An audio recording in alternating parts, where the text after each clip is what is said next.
to GFR Spotlight. My name is Peter. And my name is Andrea Sarralde. And we're going to talk about this lady's life of how much she likes to eat salsa. No, eat Peter, dance salsa. Oh, this is awkward.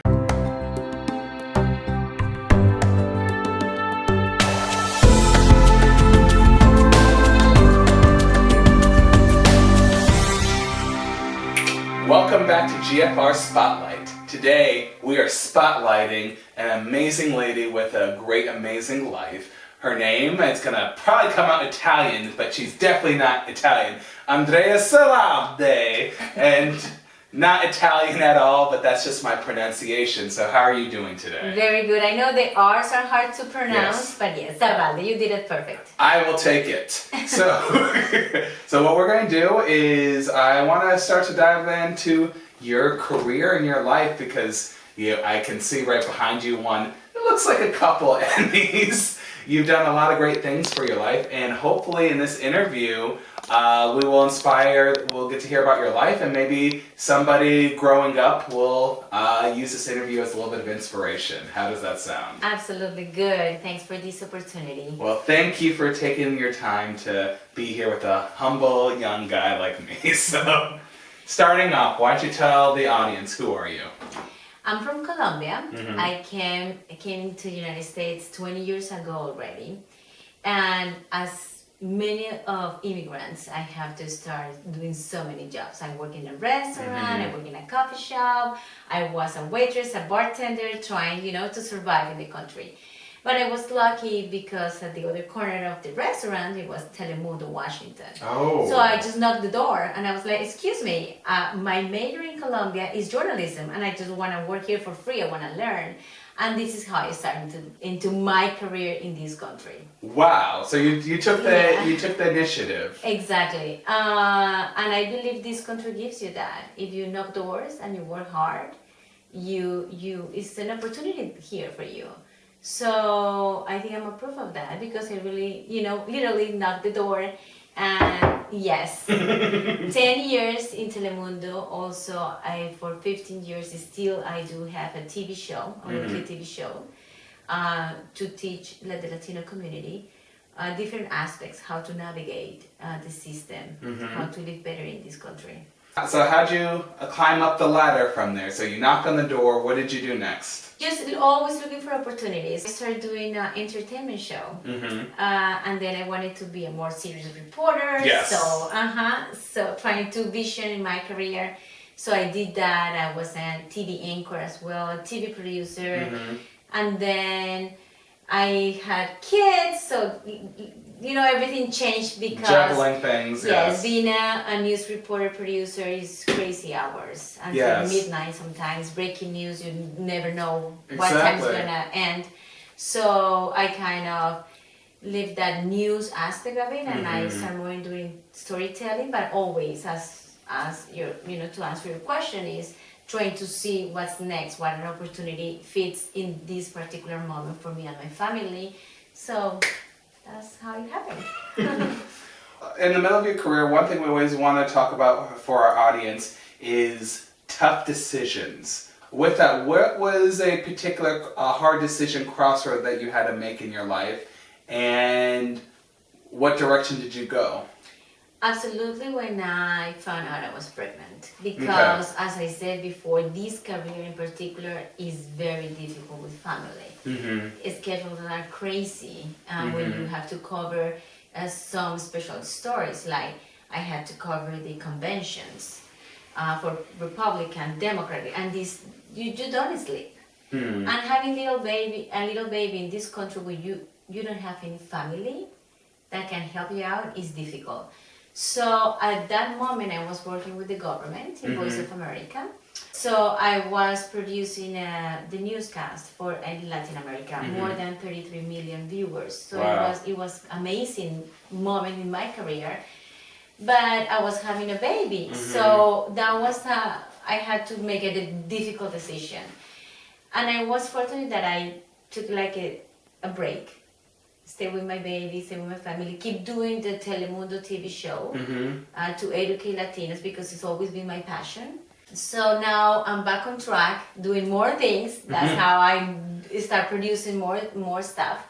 But that was back then, 9 years ago. One of the most difficult decisions what I'm gonna do. If I just keep going, I'm pretty much not seeing my baby. But that was very tough to decide.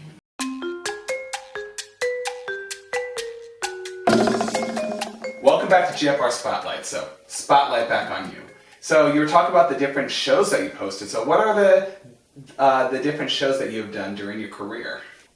Everything, the shows that I do is to get the Latino community to give them information. So with Telemundo, it's one. Right now, I'm doing so many different things, but one of the things that I've been doing for 15 years is the one at Telemundo. It's a weekly show.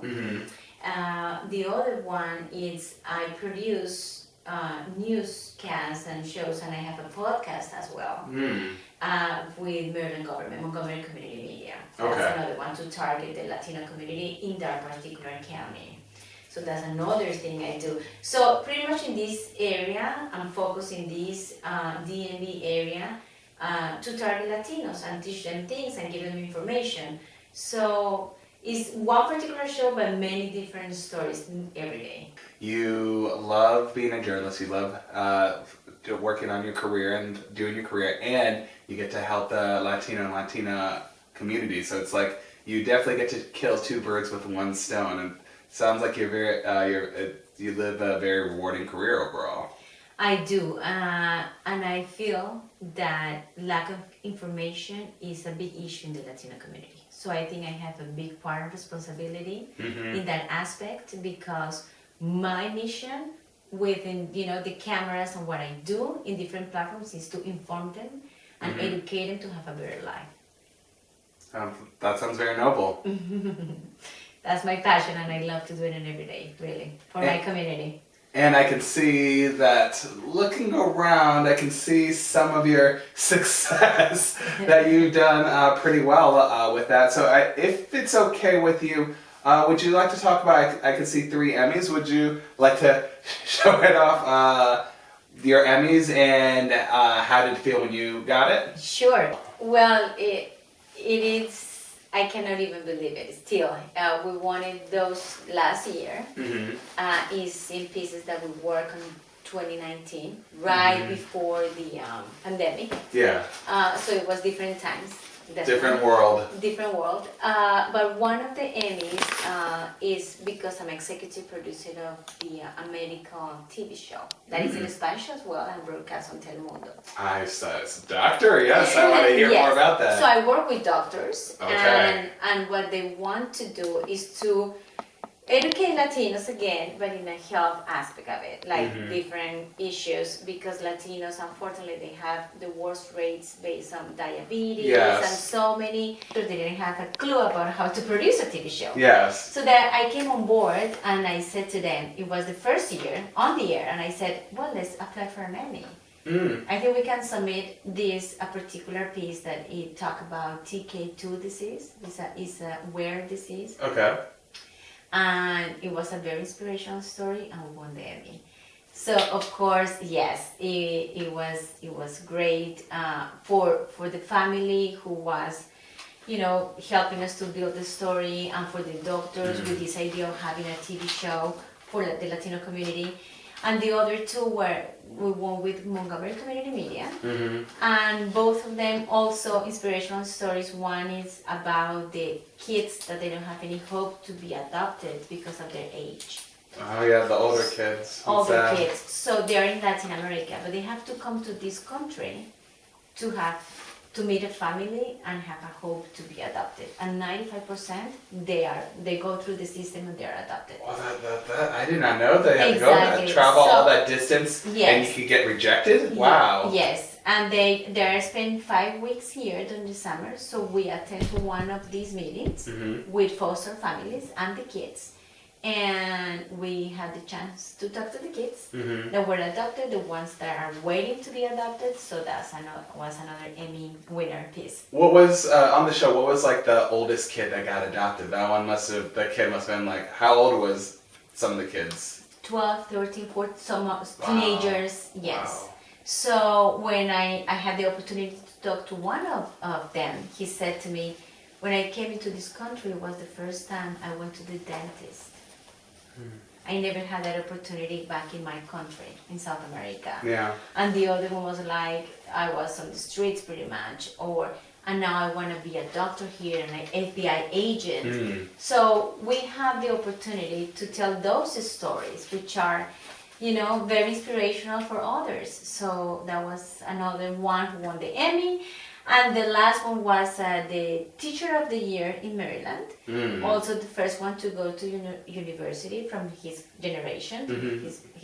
First generation. College, yes. Going to university, and now she's helping the Latino kids to go through high school, but also to continue their careers. So we talked to her about winning that prize, and that was another story.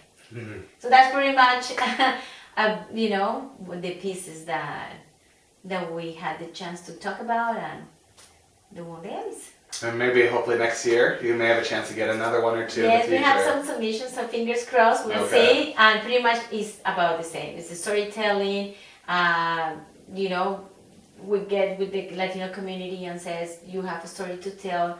It is important for others to know what you're doing, know your story, so they learn things. So that's what we're working on. Well, let's continue down that storytelling path.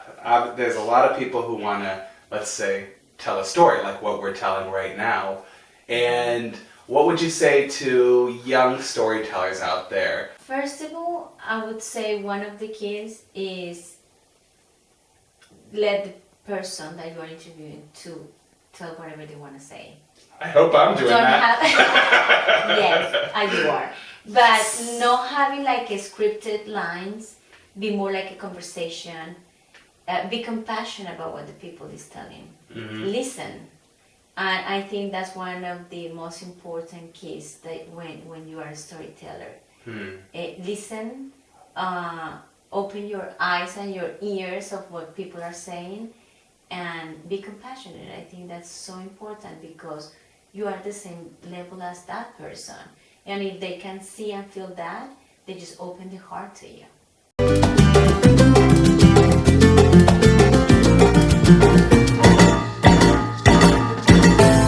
You told us a lot about your career, but there are other aspects besides your Emmy-winning career. Why don't you tell us a little bit about your Emmy-winning family? Oh, I'm more busier with that aspect than a professional career.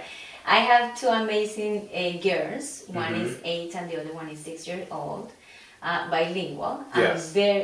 For me, it's so important that they speak the language. So since they were little babies, I'm trying to keep the Spanish into the family, and so I'm very proud of them. They're doing fantastic. They switch like that. Little kids are so good with switching languages. Sorry, I want to interrupt about that because I know a lot of people try to teach their kids a second language, and it can be challenging. Like, what was your guys' success on having your girls learn a second language? Well, I knew as a fact that they were going to speak English. We are in this country, school, friends, neighbors, all that. So for me, my key was like just me. And in the family, speak out my language all the time, Spanish. And for little kids, when they start that young, I don't think it's difficult. I think it's better for the brain and open more, opportunities and all that. So my advice to parents that they probably hesitate how we're going to include another language in our family, I think don't worry about it. Kids will get it right away and they can switch. And that, I think it's better for them to start little when they're little babies because they're going to have probably also the chance to learn even more languages in the future. So, yeah, it wasn't a problem at all. Oh, well, thank you. I'm going to try to continue using that with my 2 kids. So, okay, so continue on. So, tell us a little bit more about your husband and your family dynamics. Well, my husband is a soccer coach, so my little girls play soccer, of course. Yes. But we are very fortunate to have an amazing soccer environment in the area. My girls love it. They play, they enjoy, they have kids. We are building also another community there with the parents and the kids. They love to go to practices and participate in the games, and I can see how important it is for them to be part of that community, sports community, because it's giving them responsibilities and they have fun, which is for me is the most important thing, that they're having fun with the sport. So having a soccer coach as a dad, I don't think they're gonna be a ballet ballerina. No. But I'm glad that they are doing the sports, they loving it, and I love it too. So you help make a lot of TV shows. What, however, is a TV show that you like to watch? TV show or movies that you're a fan of? Well, there's one particular movie that I love, and it's called Joy. And it's about a woman, a single mom. That's one with Jennifer Lawrence, correct? Yes, okay. And she wanted to be an entrepreneur. So many obstacles on her way, so many closed doors on her face, but she never gave up, never. And she says something that actually we're gonna have the cicadas soon coming up, and she says every 17 years. So I want to make noise like a cicada after 17 years being on the ground. And that resonates to me so much because she never gave up, and she was one of the most important entrepreneurs doing mops. I mean, it's like, but I love that movie. For me, it was very inspirational. Oh yes, because from what you tell me, you can clearly apply that to your life. Absolutely, yeah. Joy, you're full of joy. So please be full of joy and tell us one fun fact about yourself. That I love to dance salsa. Ooh. Being from Colombia. I only eat salsa, but... Yeah, I know, not that one, but dancing. But I know. the fact is that when I have to do chores around the house, yes, cleaning the dishes, I'm dancing salsa, breakfast with salsa, and I do it like right away. So I love it. I love to, I love music, but music from my country gives me, takes me back to my family, my country, my roots. So over here, you cannot even say, my little girls are the same. They know if I'm a little down, Mommy, let's dance salsa. So yes, that's I think. And I've seen your house of how clean it is, so you must be doing a lot of salsa. That salsa, like you're breaking the radio from all the salsa you're doing. I really like it. Driving, that has to be doing chores, but driving as well. I really like to dance and feel the music.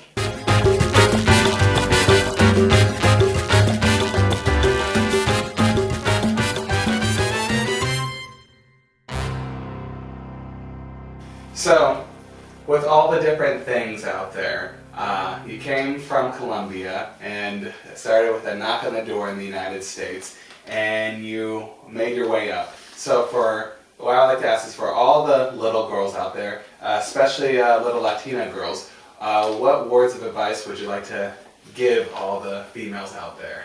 That phrase, this is the land of opportunity, is true.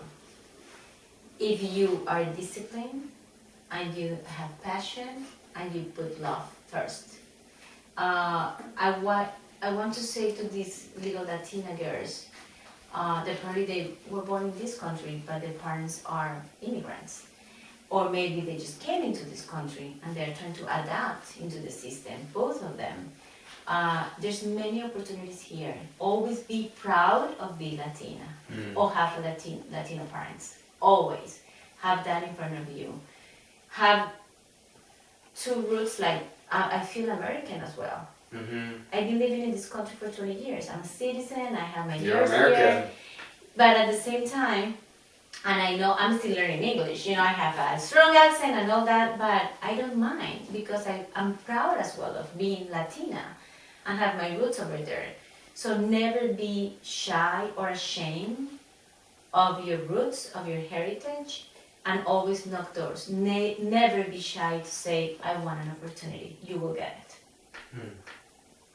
And to continue on with that fact, so the final question I want to ask you is, you are a woman who has many great interests and passions in your life, and So with that, maybe outside of your work, outside of your career, what do you consider a great passion in your life? What's something that drives you, gets you working every single day? I cannot detach that from my work because it's part of my work. Mm-hmm. The good thing, I'm lucky because I don't feel it as work or a job. But definitely my passion wherever I go is to give the Latino community, because I know them very well for 20 years, is to give them better opportunities. When I talk about my passions, I cannot mention my work, which I'm lucky now saying that I don't feel like it's a work or job. It's part of who I am, what I do, because wherever I go, wherever I see Latino families, I want them to have a better life. I want them to get involved in sports, for example. Young kids, if they go and be a part of the sports community, I'm sure they will have better opportunities and they will, be out of the streets and problems. Or go to school, to keep going, go to university. Parents, you can still learn English. It doesn't matter how old are you, things like that. So it's not, my passion is to educate them and give them tools and give them the information they need to have a better life in the United States. Really, that's really what drives me all the time. So as I said, I'm lucky that that's part of what I do every single day with work. But besides that, is at 5 o'clock my work finished? No, it's all the time when I meet people, Latino kids, Latino young families, younger Latino families. That's what I try to tell them. Oh, you have this, where you live, you need that, like trying to have a conversation. So if I can provide information or tools for them, I definitely will do it no matter what. All right, thank you very much. Thank you, Barry, for this opportunity. It was great talking to you.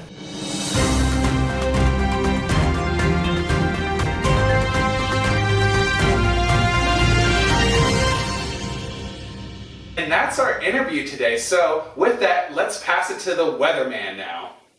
Peter, we don't have a weatherman. We're in the basement. Oh. This is two people show news, and we don't have any weatherman. We don't know if it's raining, shiny outside. So let's pretend it's raining, and that's why we're here, right? Fine. Let's pretend it's raining. I completely agree. So I just want to thank you for doing this interview. It's honestly been an honor on my end to meet you today. Thank you, Peter, and thank you to GFR. It's been really such a nice opportunity to talk a little bit about my life, my work, and I hope with this interview we can inspire these Latino kids into sports and into having a better life in this amazing country. And if you like this episode and the other episodes, please make sure that you like, comment, and subscribe. So thank you guys very much. My line is take care. Do you have a closing line? I'm just gonna say ciao ciao. So take care and Adios.